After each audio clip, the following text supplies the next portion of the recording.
But tell us about the roller coaster of emotions. First with the Virat wicket, then the Patidar and the Patidar partnership, and then right at the end. Yeah, look, it was crazy, wasn't it? I mean, obviously, the rules are the rules. So I think Virat and myself at that stage thought that possibly the ball was higher than his waist. I guess they measure it on the popping crease.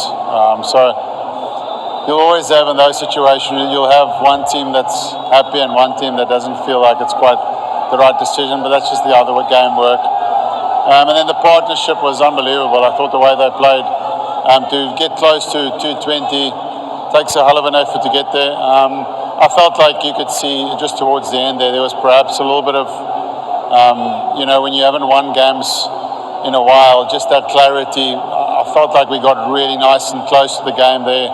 And then over for Narayan was probably the turning point for me when they got those 2 wickets. 137 for 2 to 155 for 6.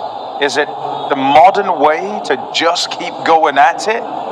It is for me. I think that's the nature where we feel like the game is changing. It doesn't feel like there's much more time to get yourself in. Obviously, you have the extra batter, so the batting lineup is a little bit longer. But generally, the guys who come in and want to take 6 or 7 balls to get themselves in and get 6 of 6, when you're chasing 230, 240, 250, it just feels like the game doesn't allow you to do that anymore. So it is tough. But I think especially, like I said, we got that massive over before the Narayan over, and then it feels like you've got a bit of a window to almost just play the match up again with Narayan. He's such a quality bowler, and that's it for me, the turning point in the match. Is there need for a balance though? Because if it's not 4 down in that period and it's say 3 or 2, you're comfortably over the line, aren't you? Yeah, we are. I mean, that's what I talk about, those little moments where if you're winning games and you get the confidence of how to get your team across the line, then your decision making is a little bit clearer in that space in the middle.